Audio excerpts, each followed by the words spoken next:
Au beau milieu des étangs, la petite île de Maguelone et sa cathédrale en ruine résonnent encore de son passé lointain. Aujourd'hui plantée de vignes sur son intégralité, elle fut plusieurs fois occupée, détruite, puis reconstruite.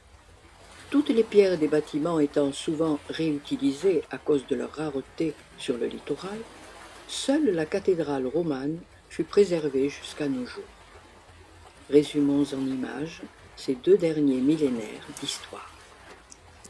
Depuis l'Antiquité, Maguelone est un point remarquable pour les marins et un lieu de passage vers les étangs. Les bateaux pouvaient ainsi accéder au port gaulois de la lagune, autrefois plus grande et plus profonde. Les Étrusques, alors dominants en Méditerranée, utilisaient ce réseau pour leur commerce de vin. Pour leur facilité commerciale, ils fondèrent un port à l'embouchure du Lys, Latara. Ils y diffusent la culture de la vigne et sa vinification, que leurs successeurs, les Romains, développent sur un plan industriel.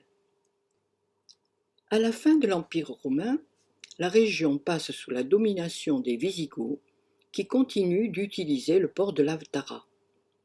Mais les alluvions du Lys ensablent progressivement l'accès au port.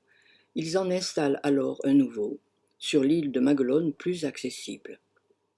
Les Wisigoths chrétiens y fondent un évêché et y construisent une première cathédrale. Passée aux mains des Sarrasins d'Andalous, elle subit une destruction totale par Charles Martel, le chef des Francs. L'évêque va se réfugier à Sextencio, Castelnau-le-Lys, tandis que le comte de Maguelone partira pour fonder Melgueil, Moguio. L'île ravagée, victime de l'insécurité créée par la piraterie, va rester inoccupée pendant 3 siècles.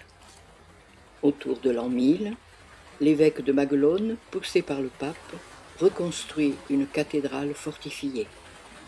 À la même époque, le seigneur Guillaume fonde la ville de Montpellier. C'est le début de leur destin croisé.